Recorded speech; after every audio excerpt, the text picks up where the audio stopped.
بسم اللہ الرحمن الرحیم۔ صرف 5 منٹ کا مدرسہ قرآن و حدیث کی روشنی میں 243واں دن 3 رمضان المبارک۔ نمبر 1، اسلامی تاریخ۔ حضرت نوح علیہ السلام۔ اللہ تعالیٰ نے حضرت نوح علیہ السلام کو رسول بنا کر ان کی بت پرست قوم کی ہدایت کے لیے بھیجا۔ 950 سال تک ایمان کی دعوت دیتے رہے۔ چند لوگوں کے علاوہ کسی نے ایمان قبول نہیں کیا۔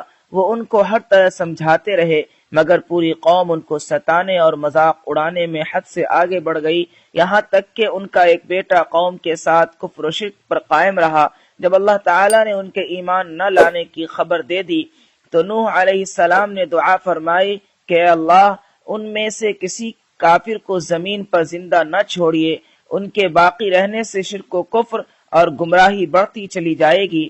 ان کی اس دعا پر اللہ تعالیٰ نے قوم کو ہلاک کرنے کی خبر دی اور حکم دیا کہ تم ایک کشتی تیار کر لو تاکہ طوفان کے وقت مؤمنین کو لے کر سوار ہو جاؤ۔ اس کے بعد پانی کا طوفان آیا اور پوری قوم ہلاک ہو گئی۔ 1 ماہ گزرنے پر طوفان ختم ہوا اور آپ محرم کی 10ویں تاریخ کو کشتی سے اترے اور شکرانے کے طور پر روزہ رکھا۔ طوفان کے بعد حضرت نوح علیہ السلام کے 3 بیٹے باقی رہ گئے تھے، جن سے انسانی نسل کا دوبارہ سلسلہ شروع ہوا۔ نمبر 2، اللہ کی قدرت۔ پانی کا انتظام۔ پانی اللہ تعالیٰ کی بہت بڑی نعمت ہے جس پر سارے جانداروں کی زندگی کا دار و مدار ہے۔ اگر زمین سے پانی ختم ہو جائے تو زمین سے انسان، حیوان، حتیٰ کہ پیڑ پودے سب ختم ہو جائیں، لیکن یہ اللہ تعالیٰ کی بہت بڑی قدرت ہے جس نے سمندروں کی شکل میں پانی کا بہت بڑا ذخیرہ جمع کر رکھا ہے، پھر وہاں سے بادلوں کی شکل میں پانی کو اٹھا کر سوکھی زمین کی طرف برساتا ہے، پھر اسی پانی کو زمین کے اندر ذخیرے کے طور پر جمع کر دیتا ہے، جس سے پیڑ پودوں کو پانی ملتا ہے، جس سے انسان خود پیتا ہے اور اپنی کھیتیاں سیراب کرتا ہے۔ اللہ تعالیٰ نے اپنی اس قدرت کو قرآن میں بیان فرمایا ہے کہ ہم ایک اندازے سے آسمان سے پانی برساتے ہیں، پھر اس کو زمین میں روکے رکھتے ہیں اور اس کو لے جانے اور ختم کر دینے پر بھی ہم قادر ہیں۔ نمبر 3، ایک فرض کے بارے میں۔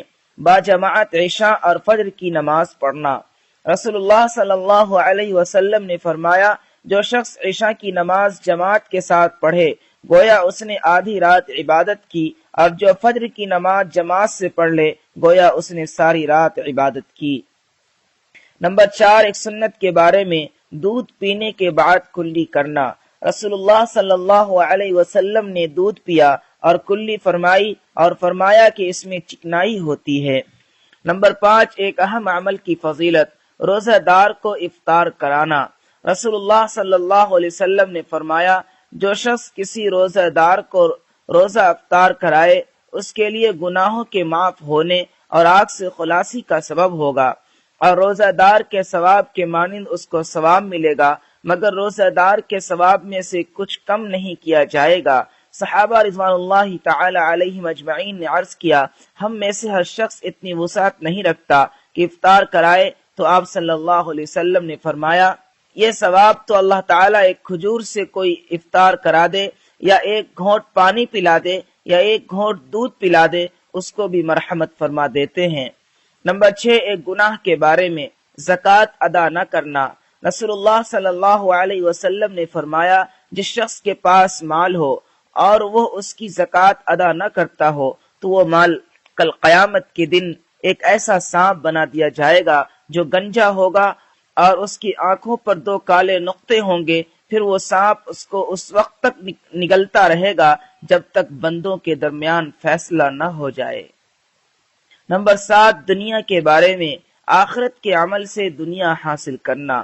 رسول اللہ صلی اللہ علیہ وسلم نے فرمایا، جو شخص آخرت کے کسی عمل سے دنیا چاہتا ہو اس کے چہرے پر پھٹکار ہوتی ہے، اس کا ذکر مٹا دیا جاتا ہے اور اس کا نام دوزخ میں لکھ دیا جاتا ہے۔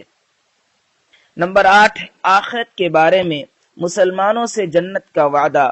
قرآن میں اللہ تعالیٰ فرماتا ہے، اللہ تعالیٰ نے مسلمان مردوں اور مسلمان عورتوں سے ایسے باغوں کا وعدہ کر رکھا ہے جن کے نیچے نہریں بہ رہی ہوں گی، یہ لوگ ہمیشہ ان باغوں میں رہیں گے، اور ایسے عمدہ مکانوں کا وعدہ فرمایا جو ہمیشہ رہنے والے باغوں میں ہوں گے، اور اللہ کی رضامندی سب سے بڑی چیز ہے، یہ بہت ہی بڑی کامیابی ہے۔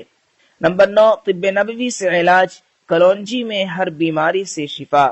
رسول اللہ صلی اللہ علیہ وسلم نے فرمایا، تم اس کلونجی کو استعمال کرو کیونکہ اس میں موت کے علاوہ ہر بیماری کی شفا موجود ہے۔ فائدہ، علامہ ابن قیم رحمۃ اللہ علیہ فرماتے ہیں، اس کے استعمال سے پیٹ کا گیس ختم ہو جاتا ہے، بلغمی بخار کے لیے نفع بخش ہے۔ اگر اس کو پیس کر شہد کے ساتھ معجون بنا لیا جائے اور گرم پانی کے ساتھ استعمال کر لیا جائے تو گردے اور مثانہ کی پتھری کو گلا کر نکال دیتی ہے۔ نمبر 10، قرآن کی نصیحت۔